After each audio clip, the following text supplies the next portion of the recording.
it's a pretty lazy Sunday morning for me. Jason's been busy hanging up a zip line for Smalls so that he can't just run away anymore. Which meant he had to chop down a bunch of mesquite trees as well, and now he's hauling all those off. I'm about to go over to the old house here in a little bit, get some stuff. Jason and I both have good employment right now. We both work professional jobs. He's a manager of a retail store, and I work an 8 to 5. But our plan is to eventually relocate. Right now, our plan is basically just to save as much money as possible, which, living like this, we should be able to save crazy amounts of money, because we have literally cut our housing and our bills more than in half. Headed over to the house to get some more stuff, and yeah, tons of fun. Lots of moving today. It's not a lazy Sunday at all. Oh, it's been an extremely long day, but we got quite a bit of stuff done, so that's good. Anyways, now it's just chilling. So yeah, we came in a little while ago and reheated some brisket. We made some brisket on the barbecue the other night because we're in Texas, and that's what we do here in Texas, is eat brisket. Still got a ton of stuff at the other house I gotta get out of there, but gonna have a garage sale next weekend or something. I don't know. I don't even care anymore. I'm just over it. Yeah. Tomorrow's Monday, so that means it's back to work for me. Not looking forward to that, but I'm about to start drinking some beer. I think that'll make me feel better about it. Yes. So my dad came out and saw the trailer for the first time today. He was really impressed. He liked it a lot. He also lives in a camper, so he doesn't think it's that unusual. Earlier we went up to the old H-E-B and got us some beer and paper towels and toilet paper, you know, all the provisions that we'll need for the next couple of days. Overall, I'm pretty satisfied with what we got accomplished today. I mean, we still have a lot to do, but we're getting there, and soon it'll just be rest and relaxation every weekend. Unfortunately, my car is currently in the shop, so we're borrowing one of Jason's parents' vehicles for the moment. But I should get it out next week, and we'll be back on the road. So this will basically be the start of the 3rd week of us all living in this camper, and honestly, it's been great so far. Not a single complaint. Really, the only complaints I have right now is that we're still tying up loose ends from the house, and I'll be glad when that's over with. But other than that, it's been great. It's awesome. So we're real lucky here. The land that the camper is currently sitting on, we are able to use free of charge because Jason does a little bit of mowing and stuff for the owner. We're basically in the middle of 95 acres, so we're completely secluded. There's no one around us, no neighbors, no one to bother, no one to bother us. It's really, really peaceful. And even though we're so far out in the country, technically, we are still hooked up to regular power, and we are hooked up to regular city sewer. We also have satellite internet out here, which we are hooked up to in the camper, but for the most part, I use my phone. I have a Wi-Fi hotspot on my phone. It works great. Of course, I'm on an unlimited data plan, so, you know, it doesn't cost me anything. So if you weren't on an unlimited plan, that might be an issue, but for me, it's not at all. So the only bills that we have to pay out here are our electrical, and of course we have to pay for our camper payment, and insurance on our camper. Because of this, we've been able to cut our expenses, you know, more than in half. So we should be able to save quite a bit of money doing this. Now, our camper payment runs around $350 a month, plus another $70 for insurance. So about $420 a month in total for our housing. We haven't actually gotten an electric bill yet, so I don't really know how much that's going to run, but I'm thinking even on a really crazy month, running the air conditioner all the time, I don't know, $150 at the most. All of our lights are LED, most of our stuff runs off of propane, so I doubt it'll ever be that high. That's just a total guesstimate, probably much lower. Now, you take that compared to what we just moved out of, which was a really crappy duplex in a bad part of town, which we paid $900 a month for, and since the duplex was so poorly insulated and poorly built, our electrical bills and our water bills and everything there combined ran around $200 to $300 a month. Then on top of that, we were paying for internet and the best cable you could possibly get. We don't do any of that anymore. Really, we have Netflix, we have Hulu. So other than, what we spend on food and gas and things like that, which aren't going to change, you can see what I mean when I say we have drastically cut our expenses. But more than just that, we are learning to enjoy the outdoors more. We spend more time closer together, talking. It's great. We're looking forward to having some parties out here, maybe do some hobo dinners, have a big bonfire. This winter, of course, not while it's 106 out here, but still. Our camper, even as it sits, is about 1,000,000 times nicer than the duplex that we lived in. It's so much nicer. Really, we don't feel like we've given anything up. It's just extremely peaceful out here. It's nothing like living in the area that we lived in before. But yet we're not that far from town. Right up the road is the stores. The other thing is, I honestly spend so much less time cleaning out here. Because in the camper, when you make a mess, you clean it up right away, and there's no ifs, ands, or buts.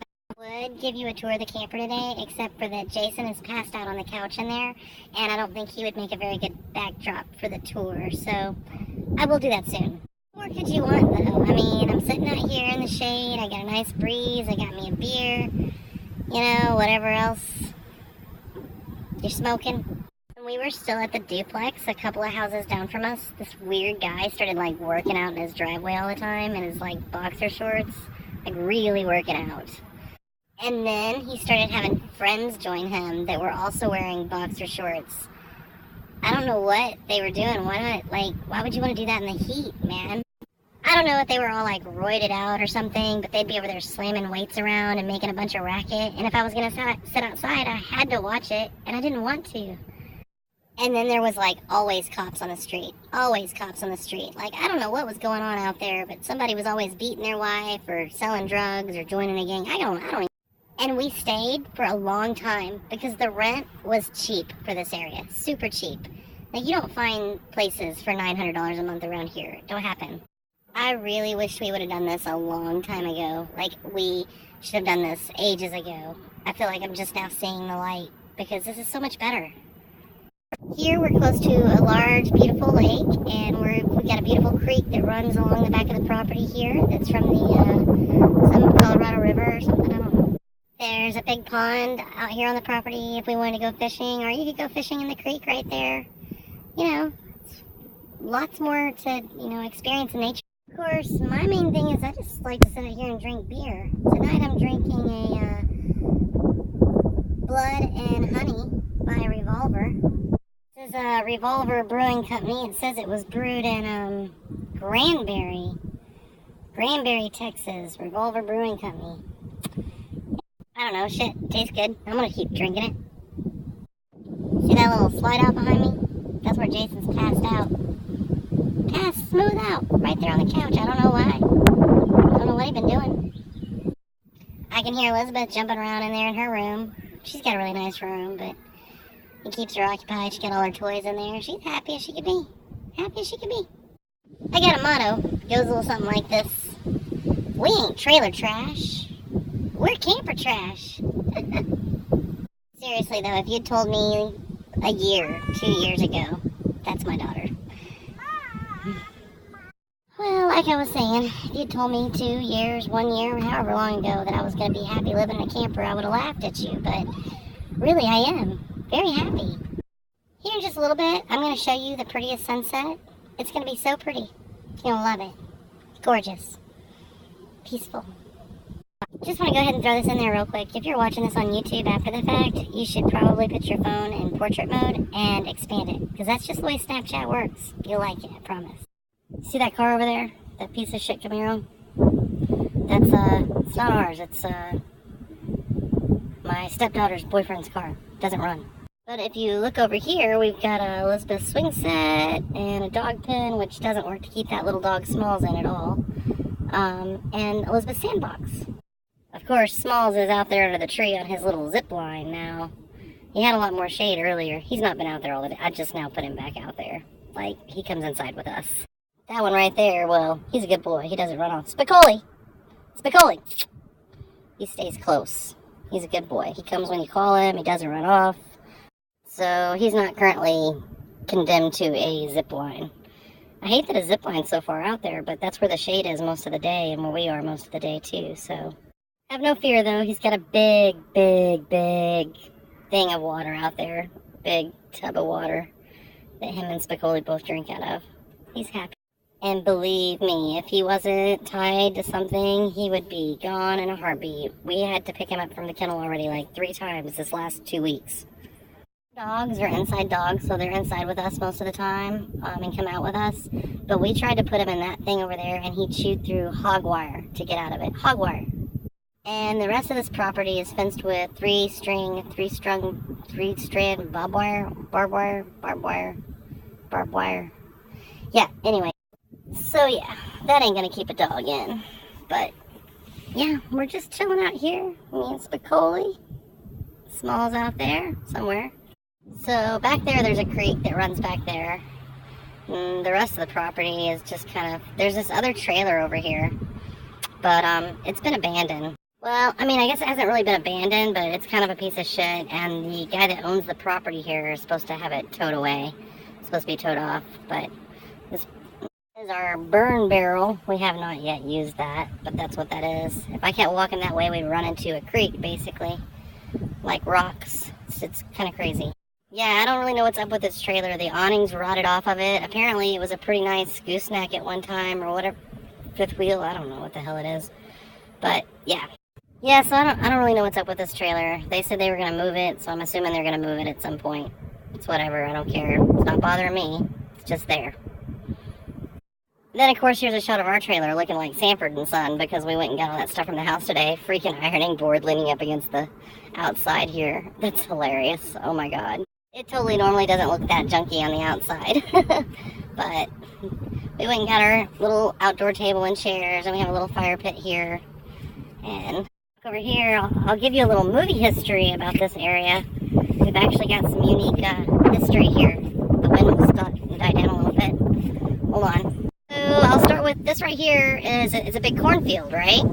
It's also the cornfield that was used in the filming of The Children of the Corn. I hope the wind's not too loud. I mean, of course they didn't film the whole movie there, but this is where the cornfield scenes were filmed. Also, this road right here. See if I can get a good shot of. So yeah, this road, I don't know how well you can see it. This is the road that they used in What's Eating Gilbert Grape. Hold on. Depending on how familiar you are with that movie, basically this is the road the campers come down in the beginning and the end when they're standing on the side of the road waiting. This is it. Also, if you can see way across the way there's an old farmhouse and there's some land. Well, there was an old farmhouse there. It was called the Hottie House. And that is the house. The Hottie House is what they used for Gilbert Grape's house, and it is the actual house that they burnt down at the end of the movie. It's not there anymore, obviously, because they burnt it down, but that's where it was. I can't, just with my own 2 feet, take a picture right now from where I'm at of where the location is, but we're also in the area that parts of Texas Chainsaw Massacre were filmed. So yeah, that makes 2 horror movies right here in this area that were filmed right in this area. That makes you sleep well at night, right? Doesn't bother me at all. The only things that you really have to be scared of out here are snakes. There are a lot of snakes, and probably spiders. A few of them that you would need to watch out for. I haven't seen a scorpion yet. There are quite a few water moccasins, and there are rattlesnakes in this area. So those are the 2 main things that you need to be aware of when walking around here. It's not that bad. You do kind of have to worry about fire ants. They'll get you. And mesquite thorns, and what's that called? Oh yeah, bull nettles. You don't want to mess with those bull nettles. They hurt. They hurt real bad. That's about it though. That's about all you gotta worry about. So I figure while watching out for all that stuff, I'll walk up here to the road and we'll see what we can find of the sunset. I'll try and get you a nice picture of it. That's what the goal is. Sun's kind of already set a little bit. May not be much of one up here. Hold on, I'll get up here and take the filter off and be quiet.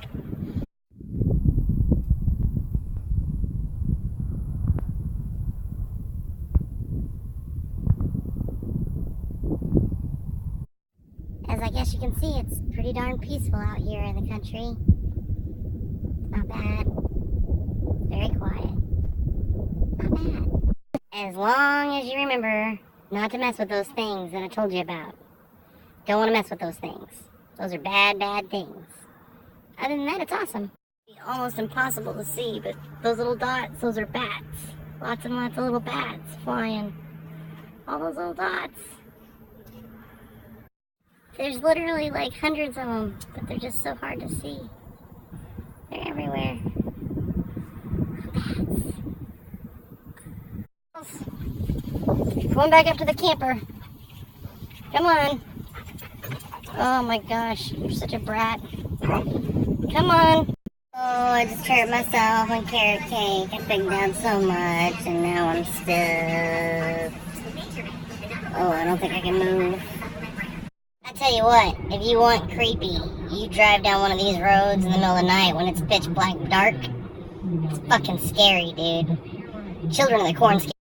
I really wished I could give you a taste of just how scary those roads are at night, but it would just be a pitch black picture. You wouldn't see anything. You just feel like Bigfoot's gonna jump out and grab you at any minute. Like, I am not looking forward to getting back and closing the gate. I don't even want to go. I'm scared. I don't want to drive down that road. It's so creepy, you know? I'm gonna try and give you a taste of the scariness here. The blue sparkles don't add to the effect very well. It's fucking scary, dude. But here's the thing. Whose fucking headlights are those? There ain't supposed to be nobody on the street. Like, what the fuck? Who is that? Oh my god. Oh, they fucking turned off somewhere up there. Where did they go? They went in the cornfield. They're in the fucking cornfield, I swear to God. Oh my god, this is... Oh, I gotta fucking shut this gate here. I don't want to shut this gate. I'm so scared. Fuck. This is scary, dude, right? Well, that was my scary little drive up to the store. Anyways, it's like 10:30, so I'm about to hit the hay, take a shower, and go to sleep. I'll see you tomorrow. Bye.